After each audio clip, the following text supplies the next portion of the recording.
Detective Rachel Bennett pulled her unmarked car to a halt in front of a sprawling suburban home in Mount Pleasant, Charleston, South Carolina. The evening air was crisp, the silence pierced only by the occasional rustle of leaves and the rhythmic hum of cicadas. The flashing red and blue lights of police cruisers bathed the white siding of the house in an eerie glow, a stark contrast to the manicured lawns and picturesque charm of the neighborhood. To the casual observer, this was the epitome of idyllic suburban life. Tonight, however, it had become the stage for a dark tragedy. Rachel stepped out of her car, her boots crunching against the gravel driveway. She adjusted her coat against the October chill, her sharp eyes scanning the scene. A uniformed officer approached her, his notepad clutched tightly in his hand, his expression tense. "What do we have?" Rachel asked, her voice calm yet commanding. "Female victim, mid-60s, the officer replied, flipping through his notes. Identified as Margaret Walker. Homeowner found her about 2 hours ago when he returned from a business trip." Rachel arched a brow. The homeowner? Ethan Walker. The victim's son-in-law. Rachel nodded, her thoughts already racing. Familial connections always complicated things. Steeling herself, she ducked under the yellow crime scene tape stretched across the front porch. The house loomed before her, its inviting exterior mocking the grim reality within. The moment Rachel stepped inside, she was struck by the pristine decor. The living room could have been ripped from the pages of a home magazine: plush cream sofas, coordinated throw pillows, and a polished mahogany coffee table adorned with a half-empty glass of red wine. A family photo hung above the stone fireplace, depicting Margaret Walker, her daughter Anna, and Anna's husband, Ethan. Their smiles, once warm and carefree, now seemed frozen in time, a cruel reminder of a happiness that had clearly been fractured. But it wasn't the decor that caught Rachel's attention, it was the body. Margaret Walker lay face down on an elaborate Persian rug, her silver hair matted with blood. A shattered crystal vase rested nearby, its jagged edges smeared with red. The lead forensic investigator looked up as Rachel approached. "Blunt force trauma to the head. The vase appears to be the weapon." Rachel crouched near the body, careful not to disturb the scene. "Time of death?" "Preliminary estimate puts it between 9 p.m. and midnight last night." Rachel scanned the room, taking in every detail. A sweater, likely not Margaret's, was draped over the back of an armchair. The glass of wine suggested she had been relaxed before the attack. Yet the violence of the crime painted a very different picture. Her gaze shifted to the photo on the mantel. Margaret stood at the center, regal and commanding, with Anna and Ethan flanking her. Their body language was telling. Anna leaned slightly toward her mother, while Ethan's stance was more reserved, his smile stiff. "Detective Bennett?" A voice interrupted her thoughts. Rachel turned to see a man standing in the doorway. His tailored suit was rumpled, his hair disheveled, and his face pale. "I'm Ethan Walker," he said, his voice unsteady. This is my home. Margaret, she's my mother-in-law." Rachel studied him carefully, noting the tremor in his hands and the faint sheen of sweat on his brow. Shock, she surmised. But there was something else, an emotion flickering just beneath the surface. Guilt? Fear? It was gone before she could place it. "I'm very sorry for your loss, Mr. Walker," Rachel said gently. "I know this is difficult, but I need to ask you a few questions. Can you tell me where you were last night?" Ethan hesitated, his eyes darting toward the body as if drawn to it against his will. I was out of town on business. I got back late and found," he trailed off, gesturing helplessly at the grim scene before them. Rachel made a note. "And your wife? Where is Anna?" Ethan's expression shifted, his jaw tightening. She's visiting her sister in Asheville. She left 3 days ago." Rachel's instincts flared. His hesitation wasn't lost on her. Is she aware of what's happened? I haven't been able to reach her, Ethan admitted. Her phone keeps going straight to voicemail. Rachel's gaze bore into him. Something didn't add up. A mother-in-law alone in her daughter's home, a husband conveniently away, a wife absent under questionable circumstances, it all felt too neat. As Rachel stepped back outside, the night air felt heavier. The manicured flower beds, the flicker of porch lights, and the faint hum of life in the surrounding houses all seemed indifferent to the horror that had unfolded here. But Rachel knew one thing for certain: this was no ordinary murder. This was the beginning of a case steeped in secrets, lies, and dangerous entanglements. Detective Rachel Bennett returned to the Walker residence the following morning, the golden light of the October sun doing little to dispel the shadows that seemed to cling to the house. She approached Ethan Walker, who was seated stiffly in the dining room. His hands gripped a mug of coffee, his eyes red-rimmed but alert. Grief, if it was there, was buried deep beneath a veneer of composure. "Mr. Walker," Rachel began as she settled across from him, her notepad poised. "I want to go over a few more details about last night." Ethan nodded, his jaw tight. "I'll do my best. You mentioned being out of town. Can you confirm where you were?" "I was in Charlotte for a client meeting," Ethan replied quickly. "I stayed overnight at the Regent Hotel. You can check with the front desk." Rachel's pen moved steadily. "And what time did you leave the hotel to return here?" "I left around 6:30 this morning. It's about a 3-hour drive." "Did you speak to anyone there, staff, colleagues, who can verify your presence?" Ethan hesitated, his gaze flickering toward the window. No. I used the self-checkout system. It was early." Rachel made a note, her tone even. "And your wife, Anna? You said she was visiting her sister in Asheville." "Yes," Ethan said, shifting uncomfortably. "She left on Monday morning. They've been trying to reconnect." "And you haven't spoken to her since?" "No. I've called, but it keeps going to voicemail." His frustration seemed genuine, but Rachel couldn't ignore the subtle tightness in his voice. Rachel leaned forward slightly, her eyes narrowing. "Mr. Walker, how was your relationship with Margaret?"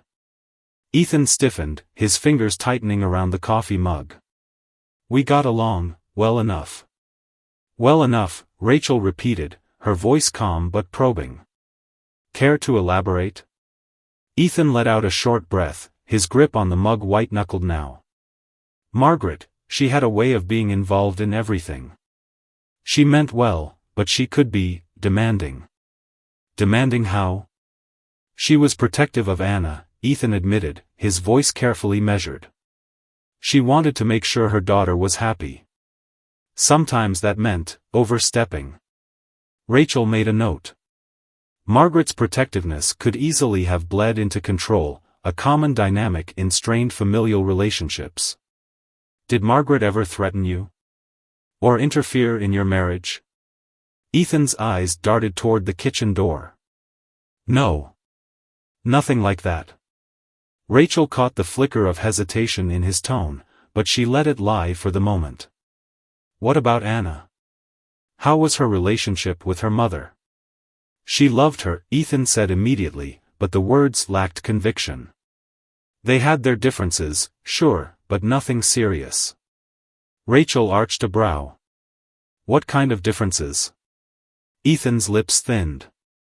Margaret could be critical, especially when it came to Anna's choices. She always had an opinion, about the house, about Anna's job, even about our marriage. The cracks were widening, but Rachel wasn't satisfied. There was more to this story. Later that afternoon, Rachel sat in her car, scrolling through Anna Walker's social media. Anna's posts painted a picture of a woman trying desperately to maintain an image of perfection. Pictures of her immaculate home, carefully posed holiday shots with Ethan, and occasional posts about her mother's wisdom hinted at an undercurrent of pressure. One post from 6 months earlier caught Rachel's attention. It was a picture of Anna standing beside Margaret in the kitchen, both women smiling. The caption read, "Mother knows best." Rachel noted the tension in Anna's shoulders, the tightness in her smile. The cracks in the facade were beginning to show. A soft knock on her car window startled her. Officer Tim Fraser stood outside, holding a file. "We found something interesting," he said as Rachel rolled down the window. "Bank statements from Ethan Walker. He's been withdrawing large sums of cash, thousands of dollars, over the last 6 months." Rachel frowned, flipping through the pages. "Any idea where the money's going?" "That's the strange part," Fraser said. "We cross-referenced the withdrawals with Margaret Walker's bank records. On several occasions, she made deposits matching the exact amounts Ethan withdrew." Rachel's thoughts quickened. Margaret was receiving payments from Ethan? It looks that way. Rachel's mind raced. Why would Ethan be paying his mother-in-law? Blackmail? A business arrangement? Whatever the reason, it didn't bode well for Ethan. Rachel's next stop was Margaret's personal office, a cozy but meticulously organized space on the second floor of the Walker home. The scent of lavender lingered in the air, a sharp contrast to the tension Rachel felt as she began to sift through Margaret's belongings. In the top drawer of the desk, Rachel found a small leather-bound journal. The entries were brief but revealing. One passage caught her attention. "Anna deserves better. Ethan's lies will catch up to him. I won't let him destroy her." Rachel set the journal aside, her pulse quickening. In the bottom drawer, tucked beneath a stack of paperwork, she found a manila envelope. Inside were printed photos, grainy but clear enough to recognize Ethan and another woman entering a motel. Rachel's brow furrowed. The woman wasn't Anna. "Olivia Parker," Rachel murmured, recalling a name she'd heard mentioned by one of Ethan's co-workers. She tucked the photos back into the envelope, her mind already connecting the dots. Margaret had known about Ethan's affair. Had she confronted him? Threatened to tell Anna? Had Ethan killed her to keep her quiet? The evidence was mounting, but Rachel wasn't ready to draw conclusions just yet. There were still too many unanswered questions, too many pieces that didn't fit. By the time Rachel left the Walker house, the sun was dipping low on the horizon, casting long shadows across the driveway. As she climbed into her car, a nagging thought gnawed at her. Where was Anna? And why did her absence feel less like coincidence and more like calculated intent? The morning air was sharp as Detective Rachel Bennett returned to the Walker residence. Sunlight streamed through the large bay windows, casting long shadows on the meticulously polished floors. Yet the bright light only served to emphasize the underlying gloom that hung over the house. The deeper Rachel dug into the lives of the Walker family, the more cracks she uncovered beneath their glossy facade. She started her day in Margaret Walker's personal office. The small room was as pristine as the rest of the house, a testament to Margaret's love for order. Rachel had already uncovered the journal entry condemning Ethan's lies and the envelope of motel photos implicating him in an affair with Olivia Parker. Now, she was searching for anything that might explain the strange financial transactions between Ethan and Margaret. Her eyes caught a stack of letters neatly tucked into a corner of the desk. Most were mundane, but one envelope, sealed and addressed to Anna, stood out. Rachel hesitated for a moment before carefully opening it. The contents were shocking. "Dear Anna, I've tried to be patient. I've tried to guide you, to protect you. But Ethan is no good for you. He's selfish, deceitful, and I can't stand to see you wasting your life on someone who doesn't value you. You deserve better, Anna. I've made it clear to Ethan that his behavior won't be tolerated, and I will take action if necessary. If you don't, I will. Your loving mother, Margaret." Rachel exhaled slowly, the weight of the words settling over her. Margaret's control over Anna wasn't subtle, it was a calculated force, one that pushed Anna toward perfection at all costs. But what had Margaret meant by take action? Had she been blackmailing Ethan to drive him away from Anna? Had this ultimatum been enough to provoke a deadly confrontation? Rachel's train of thought was interrupted by a knock on the door. Officer Tim Fraser stepped in, holding a tablet with a folder of Anna's personal details. "We've pulled up Anna Walker's phone records," Fraser said. "Her phone last pinged a cell tower in Asheville 2 days ago, but no activity since then. And," he hesitated, his brow furrowing, "we found something in her emails." He handed the tablet to Rachel, who began scrolling through the messages. One email chain stood out, exchanged between Anna and a man named Gabriel Morales. "Anna, I can't do this anymore. She won't stop meddling. She's ruining my life, Gabriel. I feel like I'm suffocating. Gabriel, you don't have to deal with this alone. Let me help you. I know how to handle situations like this. Just say the word. Anna, I don't know. She's still my mother, but I can't keep living like this. Ethan, the affair, everything is falling apart." Rachel leaned back in her chair, her mind racing. Gabriel Morales wasn't a name she'd encountered before, but his tone in the emails suggested a close, perhaps even intimate, relationship with Anna. His offer to handle Margaret raised more questions than it answered. Was Gabriel involved in Margaret's death? And if so, was it at Anna's request? Rachel's next step took her to Margaret's bedroom. While Anna and Ethan shared the master suite, Margaret had claimed one of the guest rooms after moving in with them 2 years earlier. The room was immaculately tidy, but Rachel noticed subtle details that hinted at Margaret's dominance. The bookshelves were lined with self-help titles and parenting guides, many of them heavily annotated. A framed photo on the nightstand caught Rachel's eye, a younger Margaret holding a baby Anna. The warmth in her eyes was undeniable. But the woman Margaret had become was far from warm. Rachel could feel her presence in every carefully arranged corner of the house. This was a woman who demanded control, who thrived on perfection, and who would not tolerate disobedience. It was a dynamic Rachel had seen before, mothers who loved fiercely but whose love came with a price. Had Margaret pushed Anna too far? That afternoon, Rachel followed up on Gabriel Morales.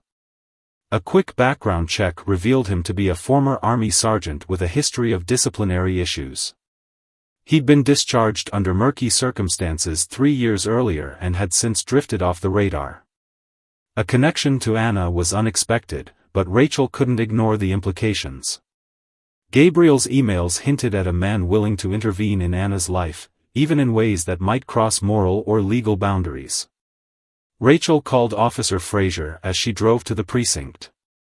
"I need you to run a search for Gabriel Morales.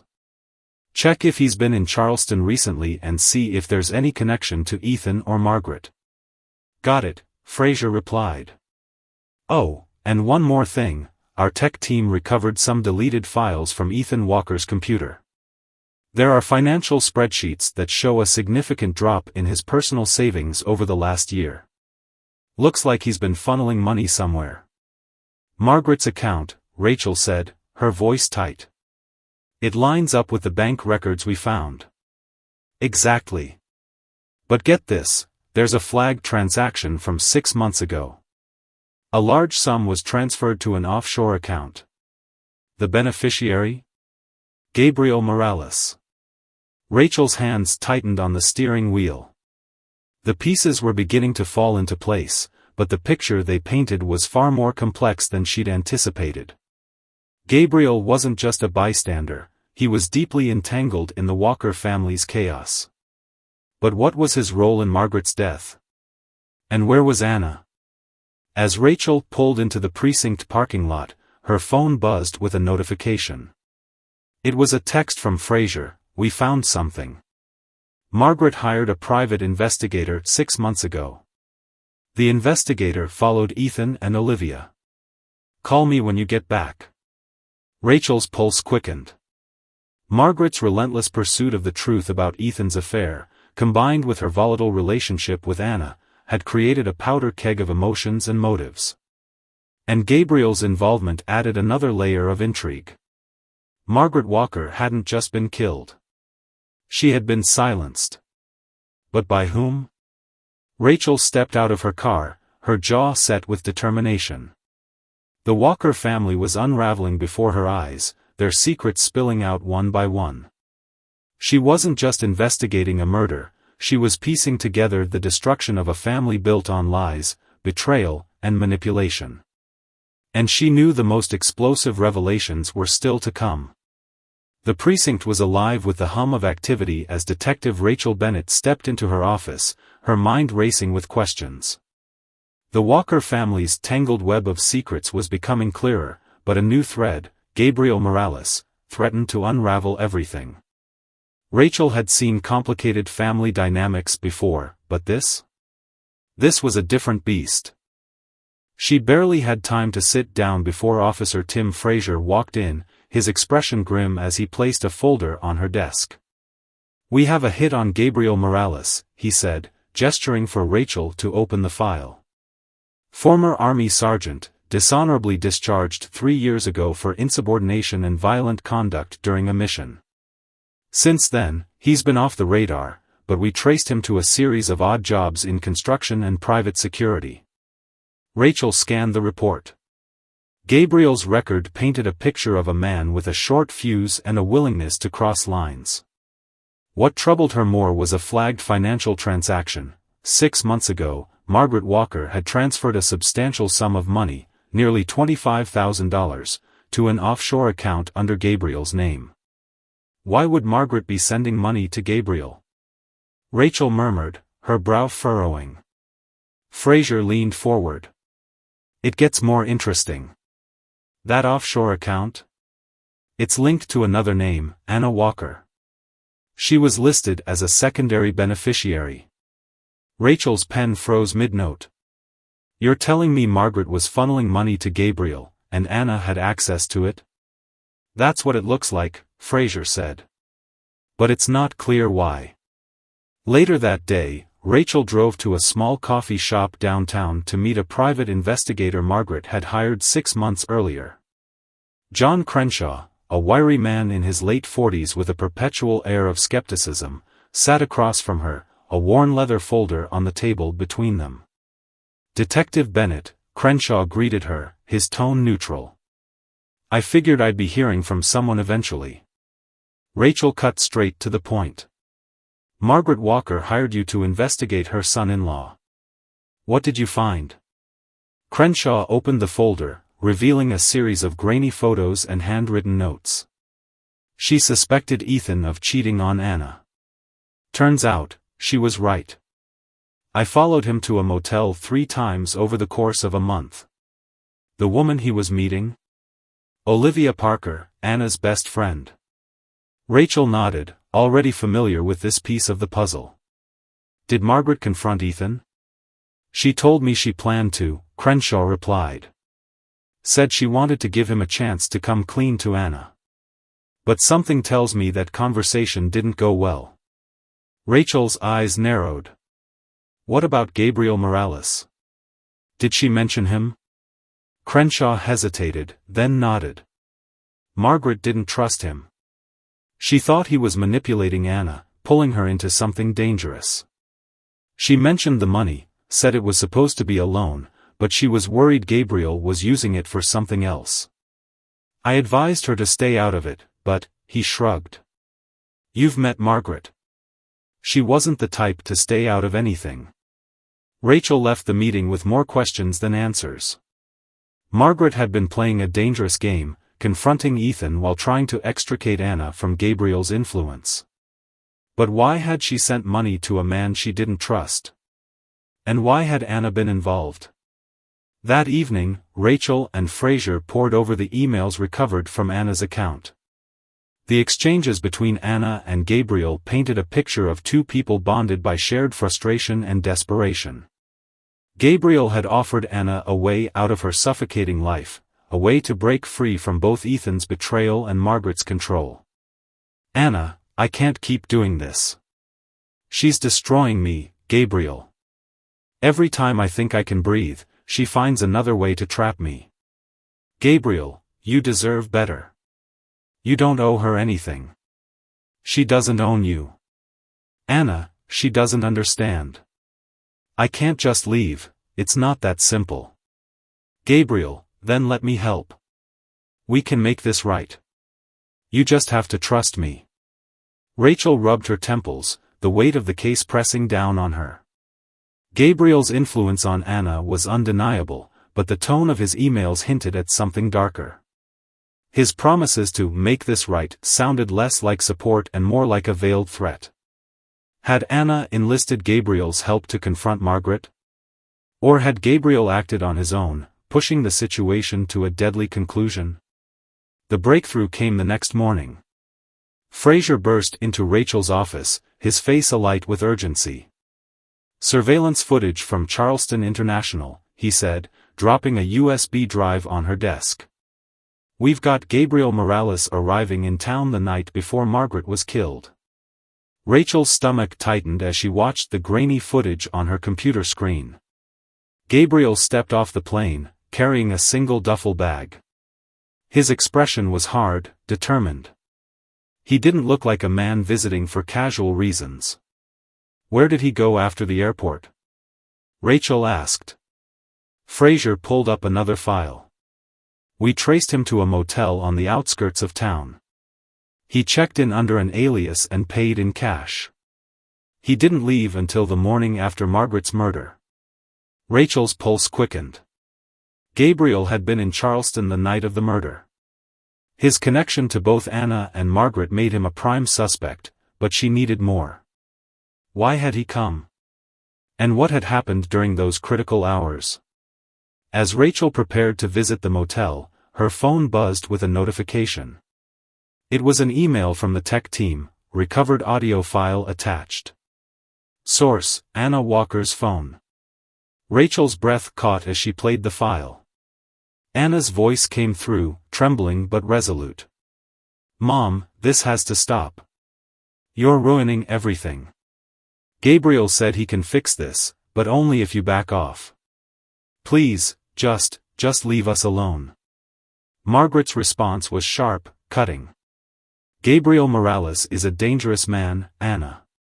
If you think he's going to solve your problems, you're wrong. I won't let him destroy you, or this family. The recording ended abruptly. Rachel leaned back in her chair, the implications sinking in. Gabriel had been a volatile force in an already fractured family. Margaret's attempts to protect Anna had collided with Anna's desperation to escape. Somewhere in that clash, the tension had erupted into violence. Gabriel Morales wasn't just a shadow in Anna's life, he was a player in Margaret's death. The question now was whether he had acted alone, or whether Anna had been complicit in the plan.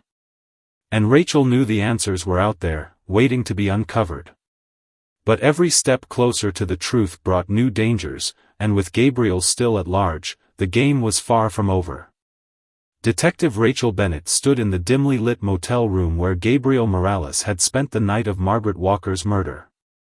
The stale air and dingy furnishings contrasted sharply with the high-stakes puzzle she was piecing together. Gabriel was a ghost now, vanished into the ether after leaving Charleston. But Rachel was close, so close she could feel the truth pressing in from all sides, desperate to be uncovered. On the bedside table, Rachel noticed a half-burned receipt with smudged ink. It listed items that made her stomach tighten: gloves, duct tape, a burner phone. Gabriel hadn't come to Charleston for a family reunion. He'd come prepared. Back at the precinct, the tension was palpable. Officer Tim Fraser was waiting for Rachel with new findings from the motel surveillance footage. "We've got something," he said, his voice urgent as he led her to the surveillance room. He queued up the footage from the night of the murder. The grainy black and white video showed Gabriel entering his motel room around 7:30 p.m. He didn't leave until 10:15 p.m., when he emerged wearing a dark hoodie, carrying the same duffel bag he'd arrived with. The footage skipped ahead to 11:45 p.m. Gabriel returned to his room, this time without the bag. His posture was tense, his movements hurried. He disappeared inside and didn't come out again until morning. He had a window, Rachel said, leaning closer to the screen. Enough time to get to the Walker residence and back. Fraser nodded. But here's the twist. He pulled up a second clip. We cross-referenced this with traffic cameras near the Walker house. Gabriel's car passed a gas station camera at 10:30 p.m., heading away from the residence. That means he left the house before Margaret was killed. Rachel frowned, her thoughts churning. If Gabriel didn't kill Margaret, who did? The answer came from an unexpected place. As Rachel reviewed the recovered audio file from Anna's phone, she noticed something odd. The conversation between Anna and Margaret had background noise, a faint but distinct hum. It wasn't static. It was rain. Rachel checked the weather records for Charleston on the night of the murder. Rain hadn't started until just after 11 p.m., meaning Anna's confrontation with Margaret had occurred much closer to the time of death than she had claimed. Rachel called Fraser. We need to locate Anna Walker. Now. Hours later, Anna was found holed up in a small rental cabin near Asheville, North Carolina. She didn't resist when officers brought her in, but her face was pale, her eyes hollow. Rachel knew she wasn't dealing with someone who was just frightened, Anna was haunted. In the sterile confines of the interview room, Rachel sat across from her, the evidence laid out between them like pieces of a broken mirror. Anna, Rachel began softly, I need you to tell me what happened that night. The whole truth. Anna's lips trembled as she clasped her hands tightly. I didn't mean for any of this to happen. Then help me understand, Rachel urged. Why was Gabriel in Charleston? What were you and he planning? Tears welled in Anna's eyes, and she let out a shaky breath. I asked him to come. I wanted him to help me confront my mother. She wouldn't stop interfering, detective. She controlled everything, my marriage, my life. I thought Gabriel could scare her, make her back off. Scare her how? Rachel pressed. Not like that. Anna insisted, her voice rising. I didn't want her hurt. I thought if she felt threatened, she'd leave me alone. Rachel leaned forward. What happened when you got to the house? Anna hesitated, her eyes darting to the photos of Margaret's bloodied body. Gabriel left before I did. He talked to her, but she wouldn't listen. She told him to leave or she'd call the police. After he left, I stayed. I needed her to understand. Rachel's voice was steady, her tone firm but not unkind. And what happened next? Anna broke. Tears spilled down her cheeks as she clutched the edge of the table. We fought. She said I was weak, that I didn't deserve to be happy. She called me pathetic for staying with Ethan, even after what he'd done. I snapped, detective. I grabbed the vase, but I didn't mean to. I just wanted her to stop. The words hung in the air, heavy with anguish. Rachel let the silence stretch before speaking again. So you hit her? Anna nodded, her sobs racking her body. I didn't realize how hard. She fell, and there was so much blood. I panicked. I ran. Rachel leaned back, her expression unreadable. And Gabriel? He didn't know, Anna whispered. He thought it was over after he left. I didn't tell him. It was a confession, but it wasn't the full truth. Rachel knew there was more to this story, and her gut told her Gabriel's involvement wasn't as innocent as Anna claimed. The next piece fell into place when Fraser burst into the interview room with a printout. You're going to want to see this, he said, placing it in front of Rachel. It was an email sent from Gabriel's account to Ethan Walker. It's done. Margaret won't be a problem anymore. You know where to send the rest of the money. Rachel's pulse quickened. Gabriel hadn't just been helping Anna. He'd been working with Ethan all along. Confronting Ethan wasn't easy. When Rachel presented the email, his carefully composed facade cracked. "You don't understand," Ethan snapped, his voice trembling. "Margaret was destroying us. She was going to ruin everything. Gabriel just made it easier." Rachel's voice was ice. "So you paid Gabriel to scare her? Or did you pay him to kill her?" Ethan fell silent, his eyes darting toward the door as if calculating an escape. "It wasn't supposed to happen like that," he muttered finally. "I didn't tell him to kill her." "But you knew," Rachel pressed. "You knew what Gabriel was capable of, and you let it happen." Ethan's silence was damning. As Rachel left the interrogation room, the weight of the case bore down on her. Margaret Walker had been a force of control, Anna a woman desperate to escape, Ethan a man willing to cross any line to protect his image, and Gabriel a weapon wielded in the shadows. The truth had been revealed, but it was a truth steeped in betrayal and destruction. No one in the Walker family would leave this unscathed. And Rachel couldn't shake the feeling that the darkest secrets were still waiting to be uncovered. The quiet hum of the precinct after hours felt almost suffocating as Detective Rachel Bennett sat alone in her office. The Walker family case was officially closed. Anna Walker had confessed to Margaret's murder, Gabriel Morales had been apprehended in Colorado on charges of conspiracy and intimidation, and Ethan Walker's financial entanglements with Gabriel had landed him in custody for accessory to murder. Yet, despite the overwhelming evidence, Rachel couldn't shake the sense that something deeper had been left unresolved. Rachel's thoughts drifted to Anna as she replayed the final moments of their last conversation in the interrogation room. Anna had been broken, her once poised demeanor shattered under the weight of guilt and regret. "Detective," Anna had said, her voice hoarse from hours of questioning. "I never wanted this. I just wanted to be free, from her, from all of it." "And now?" Rachel had asked. Anna's laugh was bitter, devoid of any real humor. "Now I'll never be free. Not from what I did." Rachel closed her eyes, the memory weighing heavily on her. Anna had been a victim in many ways, of her mother's relentless control, her husband's betrayal, and Gabriel's dangerous manipulation.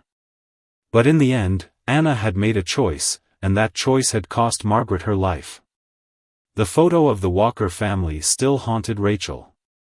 Margaret's regal stance, Anna's tentative smile, Ethan's calculated distance, all the clues had been there from the start.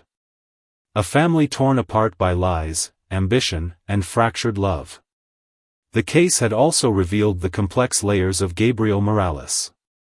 When he'd been arrested, Gabriel had remained defiant. "You think this ends with me?" he'd said to Rachel, his eyes gleaming with something akin to triumph. "There are bigger players in this game, detective. You'll see." It was a chilling statement, one that left Rachel questioning whether Gabriel had been acting alone or if he was a pawn in a larger, more dangerous scheme. His connection to Ethan suggested more than just a shared motive, it hinted at a web of deceit that extended beyond the Walker family. The aftermath of the case rippled far beyond the courtroom. Ethan Walker's pristine reputation was in shambles, his business ventures dissolved in the wake of the scandal. Anna faced a long legal battle, her emotional and psychological state as much a factor as the law itself. Gabriel, meanwhile, had become the centerpiece of an investigation into potential organized criminal activity, his cryptic comments leading federal agencies to dig deeper into his past connections. For Rachel, the case left her questioning her own life. She thought about her late husband and daughter, the family she'd lost and the grief she still carried. The Walkers had been undone by their secrets, their inability to communicate and heal. Rachel couldn't help but wonder if she was any different. She'd buried herself in her work to avoid her own pain, but the case had forced her to confront the reality that running from the past only prolonged its hold over her. As the clock struck midnight, Rachel rose from her desk and grabbed her coat. The precinct felt eerily quiet, its fluorescent lights casting stark shadows along the walls. She paused at the evidence board, now stripped of the photos and notes that had once chronicled the case. The faces of Margaret, Anna, Ethan, and Gabriel still lingered in her mind, each a piece of a puzzle that had come together at a devastating cost. Before leaving, she turned off the lights and stood in the darkness for a moment, letting the silence wash over her. The truth had been uncovered, but it had come at a price: a family destroyed, lives irreparably changed. And yet, Rachel knew this wouldn't be the last time she faced a case like this. The shadows had a way of creeping back, of drawing her into their depths. As she stepped into the cool night air, Rachel's phone buzzed with a notification. It was a message from her partner, Tim Frazier. "Got something from the feds on Gabriel. We need to talk. Tomorrow." Rachel stared at the message for a long moment before slipping her phone back into her pocket. The case wasn't over, not really. The Walkers' tragedy was just one thread in a larger, darker tapestry. And Rachel was determined to uncover the truth, no matter how deep she had to go. This case may be closed, but the questions remain. What would you have done in Anna's position? Was she a victim of her circumstances, or did she make choices that sealed her fate? And what about Gabriel Morales? Was he the mastermind, or just another pawn in a larger game? We want to hear from you. Do you think justice was truly served? Or are there deeper layers to this story that still need to be uncovered? Leave your thoughts in the comments below, and let us know, if you were Detective Rachel Bennett, where would you go from here?